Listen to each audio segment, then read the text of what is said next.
Neves, what are you doing there? Oh, I was just checking if Josh was still dead. Still dead, right? Yeah, he's still dead. All right. Yeah, thank God.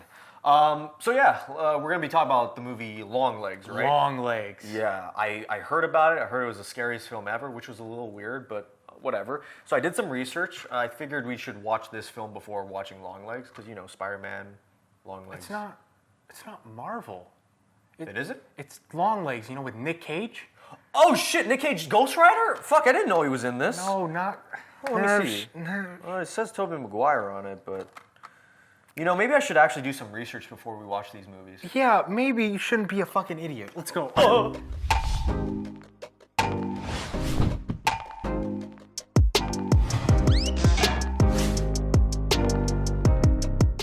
Welcome back to Real Talk Podcast, episode 148. I'm your host, Nathan, and I'm joined by the man himself, Matthew Neves, to my left. Thank you. And today we are going to be reviewing Longlegs. Longlegs. This movie came out of absolutely nowhere for me. Yeah. Definitely not one like at the top of the year that I was on my radar at Same. all. Wasn't on my radar a month ago. Yeah, no, it was more the marketing. I remember a bunch of my friends were just like, have you seen the trailers for this? It looks like the scariest fucking thing you'll ever see type of thing. Just some really, really good marketing. Yeah, I love that. I love that people got to see this. It was word of mouth. As we all know, like, horror films have this effect since, like, the beginning where it's just, like, word of mouth. Can take it really far. Like, it's insane. Because of its lower budget, too, we just found out this film cost, like, $10 million.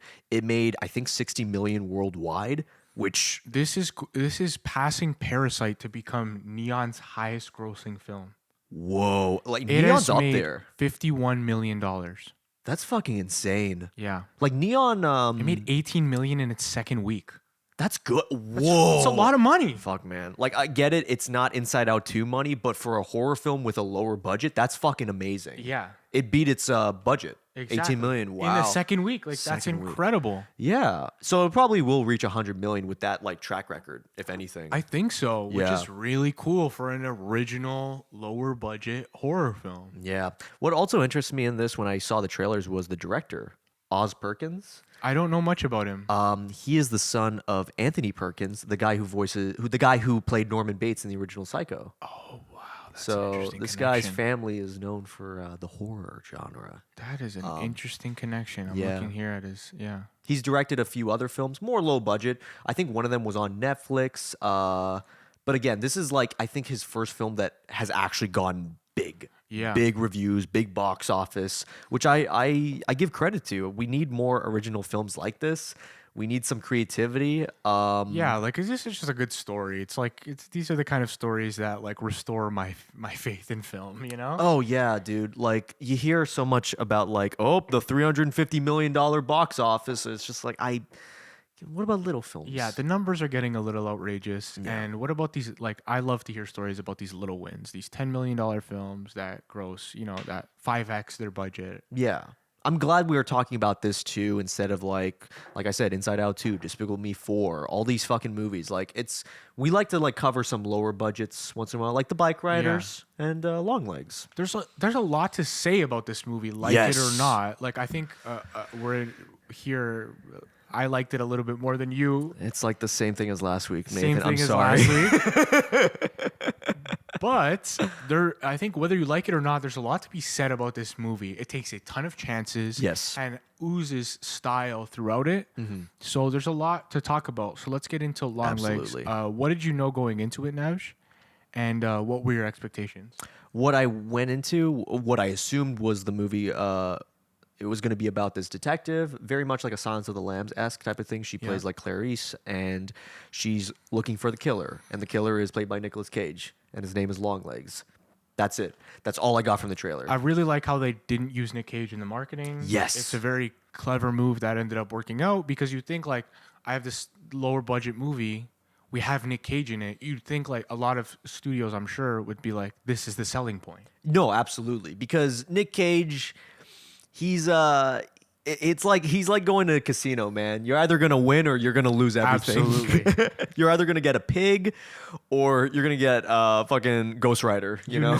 You know he has that dog in him, and you know in the right scenario he's actually like a fantastic actor. Oh, yeah. that can steal a scene, but also he could be like, why he really went for it and it didn't work. Like you know, Yeah. it's a very mixed bag with Nick. I have an opinion on his performance in this particular movie.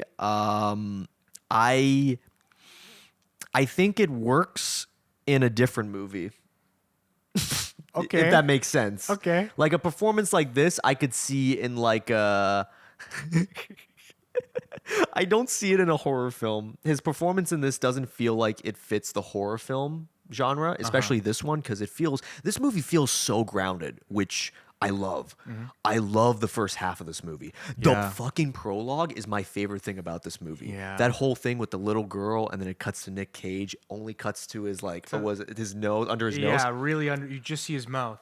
Yes, man. And the ratio too, it's like that 70s look. I was like, I love it. The whole beginning, like using that red, it's like it Yeah. puts you in this place to like you're already scared before you see a frame of the film when they were doing the intro. Yeah. I thought that was really good. And then you get that prologue that's just like stylistically really nice. Even when the ratio is different, like the cinematography is still beautiful. Oh, yeah. Every shot is like really meticulously planned, aesthetically pleasing Yeah. or unsettling. Yeah, like coverage is very simple in this movie, which I don't know if it's due to Oz Perkins' direction or just the budget, because that does happen a lot where because of how tight your budget is, your setups are going to be very simple. But I feel like they utilize the simplicity very well in this case. Very, very well. Because like you get the aspect ratio of 4:3, but you also get that widescreen. They fucking utilize that shit with the car. I always think of the car scene where it's like, you know, very far back and like the person's like either on the left side or the right side. And it does that so that as the film progresses, you find out what's behind the scenes, That's what's right. behind the camera, you know. And I really liked how they foreshadowed that. Yeah. And they didn't just spell it out for you either. I like that whenever they tried to do that at various parts of the movie. Again, I love the first half of this film. We'll get into the second half and why I gave it the rating I did. I love the first half as well. Yeah. I think it's by far the strongest point of this film. The film doesn't really close out the way, like it left some more to be desired, I think. But that first half is really strong when you're still trying to figure out where they're going with this. Right. And they do a good job of keeping you in suspense of like where this is going. Because you feel like it could go a couple of different ways. Like Yeah. obviously, like the people saying this is the scariest movie of the ever. No. It's like that's doing this film a disservice. Yeah. It really is, because you come in with these expectations that this film is never gonna live up to. It's not that, but it made me feel really unsettled throughout the whole thing. And for me personally, I prefer a film like this that gives me that weird feeling that I leave the theater with this like kind of weird feeling in me. I like that more than I like a Conjuring film or an Insidious film. Like to me, this is much better than that. And stylistically, I really liked a lot of the choices here. I liked the cinematography a lot. I think it added a lot to like the way I felt uneasy about the film. So many shots of her walking into the camera. Yeah. Where you're like, you have this really wide behind and your eyes are, you're making yourself scared. Your eyes are scanning the back of this frame for anything that like could be coming up, or you know, is it that kind of movie? Is there going to be like these pop-ups?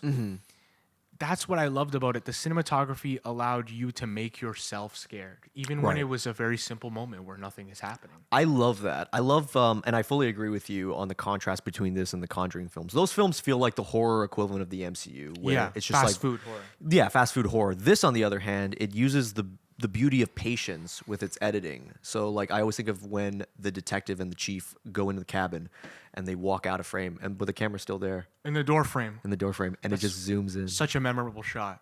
It's like, And there's stuff like that throughout this whole Yeah. film. There's a window in the background. She's walking up towards the camera, and there's like a house in the background. There could be Right. somebody in the window. It's like a lot of that, which I really love. And Yeah. they spend the pacing is really good. They know when to hold on a shot, spend time Yes. with it, and they know when to keep things moving. Yeah, exactly. Like visually speaking, this stands out from so many horror films. Again, it has the patience. I feel like I wish more horror films did this, where it's a show, don't tell, or like don't show too much graphic. Just try to be creative with it, because the mystery is the creepier part. Yeah, what you 100%. don't see in the movie is even creepier than what you do see. It's like the same issue Exorcist had when it got re-released, where it's like it's the scariest horror film. Right. Not really. It's just kind of depressing. Yeah. You know, this film is kind of depressing. It's a very depressing story when you find out more about the character, the main character at least, Yeah. and her background and her past. It's very sad. It's very gloomy. Like, I like that type of horror. It reaches, I think it hits you harder than if it had a jump scare every 2 seconds. Of course. Yeah. 100% does. But it's like you're saying, we both like the first half a lot more. Yeah. And it's because they don't explain it. Yeah. You still don't mystery. know what like this Nick Cage character is. Mm-hmm. It's still a mystery, and they use him incredibly sparingly in Yes. the first half, They do. which is again why Halloween is a classic film, because they use Michael Myers so sparingly. Yeah. It's like this classic thing that we've said so many times. Mm-hmm. It's like use it sparingly. Right. I like, yeah. I also like the time period too. It's set in the 90s, I believe. Love that.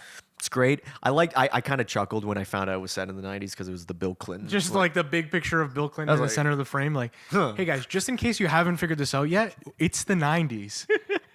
See Bill? You see Bill? He's there. Analog horror. Well, we can't do analog horror in 2024. Nobody has a fucking rotary phone. Right. We'll do 1991. It's like, if she has a cell phone, this movie doesn't work. No, it's not as cool. Yeah. Because when you think of horror, you think of like, oh, 1970s, Right. 1980s. So I liked how they said it there. I think the production design was really well done. Good. They did a really good job with that. I'm trying to think of other positives so that I don't come off as an asshole in the rest of the video. The music kind of worked. Yeah. Kind of, Yeah, yeah. it wasn't like a huge standout for me. Like I didn't leave it thinking like, oh, that movie really had some great music. No, No, the big standout of this film and what I left with is the cinematography and style. Of it. I agree. I think the cinematography and I think the style was the most consistent in terms of quality. I think it stood out from many horror films that have been coming out recently. Is it the scariest film? No, but I feel like I could definitely see people like being disturbed by it. Stood out in a big way. Like Yeah. the last time I felt like this was Barbarian. Oh, okay. I still have to fucking see The, Barbarian. the last time I felt like this was Barbarian, where it's like Yeah. it had style and you didn't know what was going on in the first half, and Mm-hmm. and that's a really cool, unsettling movie. Right. Okay. I'll check out Barbarian as well. But I do agree with the Longlegs having that disturbing moment in Yeah. the first half. So the second half, let's get yeah. into where you think this movie kind of falls apart or doesn't work. For me, this movie is good. It's at its best when it's doing the horror stuff. Yeah. Because the style is so good. But it's at its worst when it's a police procedural. When it's it's good when it's it's bad when it's trying to be Seven. When it's trying to be Seven, Silence of the Lambs, Or Silence of the Lambs, yeah. Annabelle, spoilers. When it's trying to be the fucking doll movie. Yeah. We'll get into that aspect. But all those types of movies, yeah. It's good when it's doing the horror, but the way they find the clues, and it's all just like you could have thought this out a little bit better. The way things are unveiled. Sometimes it feels too easy. It feels like plot convenience a lot. Yeah. But I could forgive that because of how much I like the style. But yeah. Yeah, another thing too is the characters. I feel like the main actress, her character, like background wise, I liked. Performance, I don't know what accent she was pulling off there. It's a little weird. It's a weird protagonist, Like isn't it? I think she was trying to pull a Clarice's southern accent, but not really. It kind of faded in and out. Also, the police chief. I don't know if it's the dialogue that was a disservice to him or just the performance itself, but he sounded like the most stereotypical police chief. He was. I'm too old for this shit.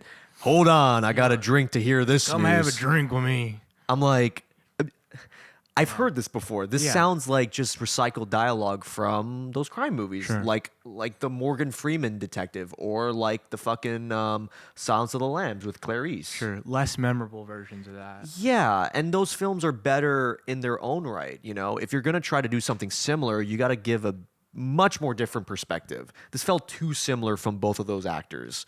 Again, I don't know if it's just the performance or direction, maybe a little bit of both. But yeah, I wasn't a huge fan of that. Nick Cage, I laughed my fucking ass off when he went full ham. When he did the not once. Not twice. He was fucking insane. My jaw dropped, dude. When I saw that, I was like, dude, everyone was supposed to be scared. I was like, he's doing it. He's doing the Nick Cage spazzing. He's Yeah. doing the fucking insanity. The part where he's in the car and he's yelling. Yes. Oh my God. I wanted to see more of that. I don't know if I wanted to see more of that, but in a different film. Yeah, I Because- could see that. I was expecting more of like Pig, that performance where it was very like calm, subtle, like he's very restrained. Yeah. From the Nick Cage insanity. He's not Ghost Rider 2. He's not fucking yelling at the camera and Right. shit. This movie, he's doing that. The only moment that disturbed me from his character was when you didn't see his face Yep. and when he killed himself. Oh, that was a great. That scene. was a good scene. The interrogation scene, I love that. That He was just the- smashes his face. I was like, that's effective. That was the strongest scene of the second half. I fucking fully definitely. agree. Yes. Yeah. Really well done. But as the second half progresses, I was thinking to myself, all right, how are you going to end this? This is a type of horror film where I got to know the ending. It's got to be disturbing. You can leave some things to the imagination because I love when horror films do that. Don't answer everything. Please don't answer everything. Please don't have some old woman having expository dialogue at the end. And wow, they literally just did that. The end, unfortunately, left a lot to be desired. The whole mom thing was not my favorite. Yeah, man. I Wow. was really had that same question going into the end. Like after Nick Cage was dead, Yeah. how do you end this? I was interested because I was like, you know what? Like, it's not perfect, but there is some like tension. There's some anticipation. Like, we're going into this. Let's go into this, guys. And then when she goes to the mom's house, I'm thinking, what's gonna happen? You know? Yeah. And I think the moment that broke me and made me not like this film as much was when the mom shoots the doll and the CGI smoke comes out. Oh, I didn't like that. I dropped my popcorn, Nathan. I legitimately was like, I didn't like that. wow. Oh, this film's stupid. You touched on it in earlier. You were saying how grounded this film felt Yes. and real, and then they did the smoke shit, and I was like, that's not what I wanted. No, it went the doll route. I It didn't went the want creepy there doll to be route. some black smoke No. controlling these dolls. I didn't want that. That's so stupid. I wanted it to be more disturbing, Yeah. more leaning into that satanic shit. You know what? Like, even although I wouldn't be a super fan of this, I would have preferred it over what actually happened in the film. What if the mother was on medication and was just doing this all mentally? Like, this was, Yeah. she had a mental illness and she kept doing this and nobody thought much of it because it's like, oh, it's just an innocent religious lady. She's just going door to door and whatnot. They didn't do that. They went the possession route. They went the doll possession route, which the only visual that kind of worked for me was that demon in the background. You know, they could have had that shot, but overall, I think going the more fantasy, more not fantasy, the fucking demon like. Yeah. I did not like that twist at all. No, it wasn't my favorite either. And then the film kept going a lot longer than I expected because they had to bring up the birthday scene. Yeah. Because, oh yeah, another reason why this demon kills is whenever somebody gets possessed, it's usually from the person who receiving the gift's birthday. So the next Yeah. birthday that they have, that's when everyone dies or they kill. Again, Which I liked the setup of that. yeah. They set it up well, and throughout the film, you're reminded that her birthday is coming up. Right. So they're setting up like, you know, you're like, oh, what's gonna happen on her birthday? And then unfortunately, it doesn't. The setup is so good, but it doesn't deliver. Like, Right. the Not crazy really. thing doesn't really happen on her. Like, it's not that exciting. No. And I was hoping that it was going to conclude in some like epic thing on her birthday, whether she lives or dies or whatever. But it's not really what we got. No, like the parts that worked really well were when she was in her house alone. It was the old cabin wood, the main character. So good. And she's like, "Who's in my house?" And like she's trying to figure out that whole scene. I would have wanted more of that in the fucking movie. Yeah. I don't give a shit about creepy doll possessed. I possess all the dolls. I've been doing it for 20, 30 years. And it's just like, I what- didn't like the doll shit. But you're telling me none of the cops found anything wrong with that? Like they didn't like, hey, why is this old lady coming in with the dolls? Like they wouldn't inspect like, oh, there's a pattern here. Right. At all? Like what are Yeah, these? the police procedural part of it was terrible. Also, like her just like knowing some stuff. Yeah. was just like, I don't think that was good. No. They tried to explain it like, but it wasn't good. Like when in the beginning when she's like, "This is the house. He's in there." Yeah. Like It's what? like, okay, sure. I didn't think it would go supernatural until maybe the hint of it as like a foreshadowing was that ball. Yeah. And I was like, okay, like I'm not thinking much of it, but it is kind of weird that they're bringing this up in the scene. The autopsy with the doll. It's like, Yeah. oh, there's something in here. I don't know. And I'm like, what And are- like, what didn't make sense was like, okay, maybe she has some like intuition as to where this guy is, right? But then they bring her into like the police office. They're like, pick a number between 1 for 100.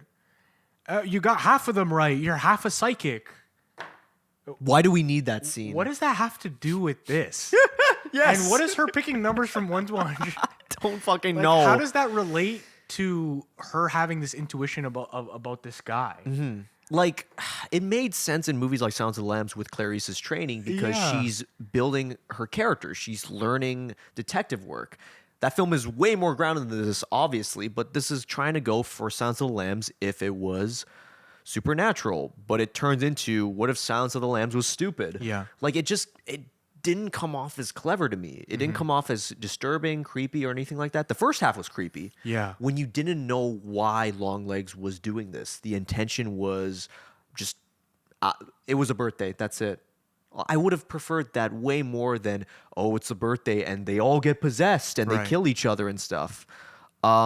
There's a film that does that possession thing way better. It's a movie called Cure. It was a Korean film that I saw a while back. It was about the serial killer that uses hypnosis to hypnotize people into killing their loved ones a week later. Interesting. That to me works because yes, you don't have to believe in hypnosis to understand that, but the creepiness still is there and it's simple. Yeah. ... Like that. They could have done that with Longlegs and worked. I know. Right? Because this, yeah, I know exactly what you're saying. Because the setup was so nice. It was so cool that like, I like the part where they're like, we have all these crime scenes, zero proof of him even being there.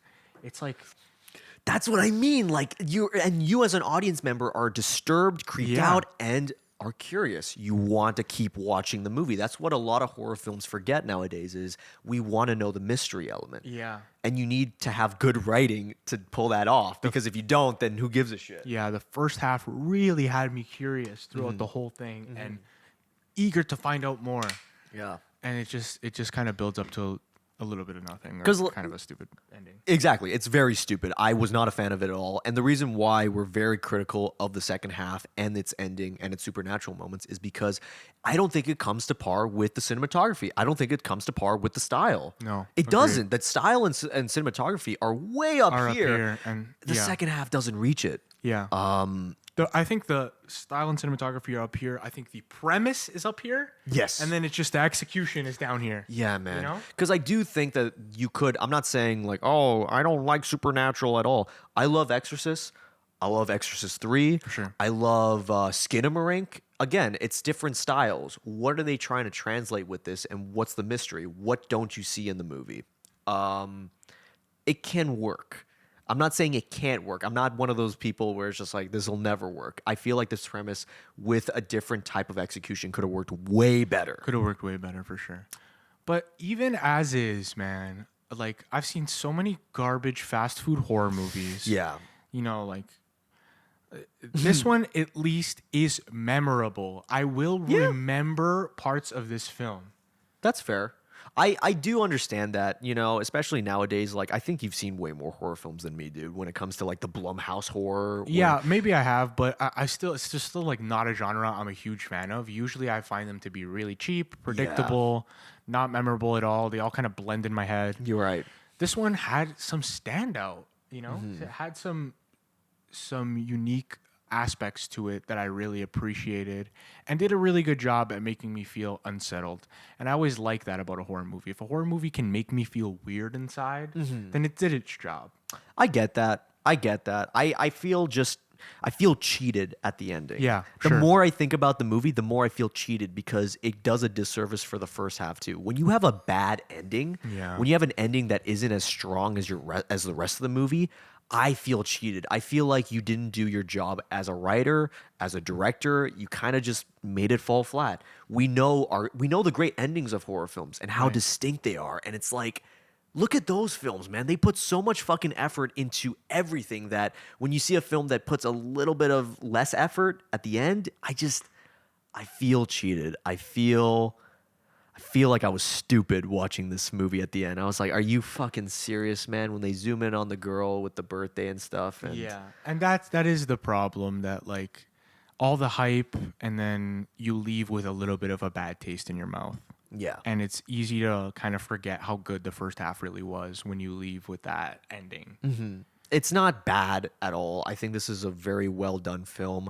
Again, I'd rather see movies like this than Deadpool and Wolverine. I think we both can agree Yeah. on that. Yeah, this is a movie I would actually recommend to horror fans. Yeah. I think that there's a lot to like here. Maybe you'll be a little bit disappointed with the ending, maybe you won't. But this is a memorable horror film to me, one that I would recommend, and one that I'm glad is getting attention. Yeah. It's a good story. Like it's just a good story that word of mouth is still a thing in film. Absolutely. The horror genre isn't dying anytime soon, especially with these smaller budget films. I don't know about you. I saw this in an absolutely full theater. There Same. was nobody. There was no empty seats. Everybody was in there, engaged. There was some gasps. Yeah. Audible gasps in my theater. It was a fun experience to just like all of us like here in a full theater. This was the second week of its run. And just enjoying this original horror movie. It's faith in film restored. I saw it at Monday night, Nathan. It was and it packed. was full. See? Monday night, guys. I want you to know, Monday night, second week.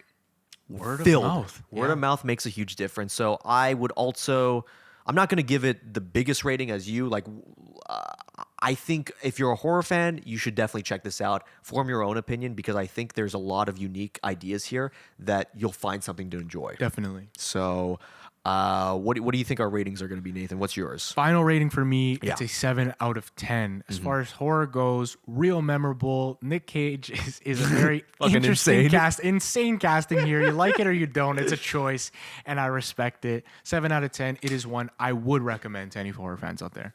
I will recommend it to horror fans.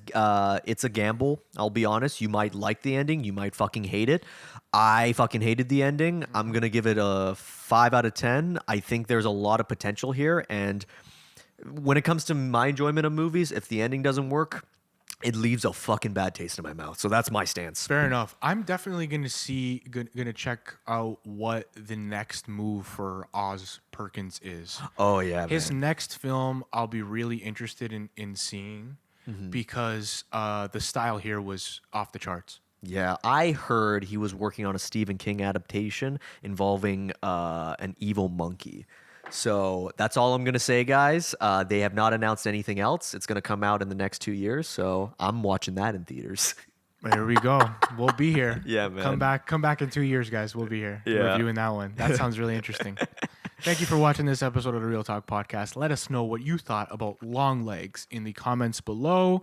Don't forget to leave a like, subscribe to your boys. It helps us out a ton. And most importantly, take care, brush your hair. Peace.